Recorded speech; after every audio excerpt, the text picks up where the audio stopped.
श्री स्वामी समर्थ सगळ्यांना. मंडळी, आजच्या दिवसाची सुरुवात देवपूजेपासून केली. त्यानंतर मग करायला घेतला नाश्ता. नाश्त्यामध्ये होती इडली. पण नाश्त्यापेक्षा माझं लक्ष कुठे आहे बघताय? सौरभ जोशीचे व्लॉग बघण्यामध्ये, कारण तो माझं इन्स्पिरेशन आहे. त्यानंतर माझं काम होतं म्हणून आम्ही निघालो होतो फॉरेस्ट ऑफिसला. आता फॉरेस्ट ऑफिसला गेलो आहे म्हणजे त्यांची नर्सरी तर फिरून आलंच पाहिजे. त्यांची नर्सरी जरा बघून आले आणि नंतर गेले ऑफिसमध्ये गेल्यावर बघितलं तर CCTV होता. गपचूप रेकॉर्ड बंद केलं आणि शांत बसले. काम झाल्यानंतर येताना सामान आणायला गेलो होतो. घरातला किराणा, हो, माझ्या मागं खूप जास्त दिवसभर कामं असतात. मग किराणा भरला आणि किराणा घेऊन घरी आलो. देख रे हो मेरा स्ट्रगल. कारण मी 2-3 पॅकेटमध्ये घेऊन येते, म्हणजे पोत्यांमध्ये घेऊन येते सामान, कारण मला ते आवरतच नाही वरती आणेपर्यंत.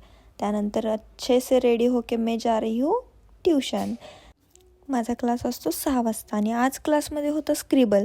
इंग्लिश वर्ड स्क्रिबल होतं बरं का, टाईमपास अजिबात नाही. आणि मला एक वर्ड भेटला होता हिस्ट्री, आणि त्याला डिस्क्राईब करण्यासाठी मी अशा प्रकारचे वेगवेगळे राजवाडे काढले ना की कोणीही ते डिस्क्राईब करू शकलं नाही. एवढं घाणेरडं माझं ड्रॉइंग होतं. मी साईडला नकाशा आणि ते मेहेल काढले. वाटते तुम्हाला? इकडून घरी आल्यानंतर पावभाजीची तयारी केली होती मम्मीने. मग विचार केला मीच पावभाजी बनवावी, कारण मम्मी बनवणार म्हटल्यावर खूप जास्त वेळ लागणार.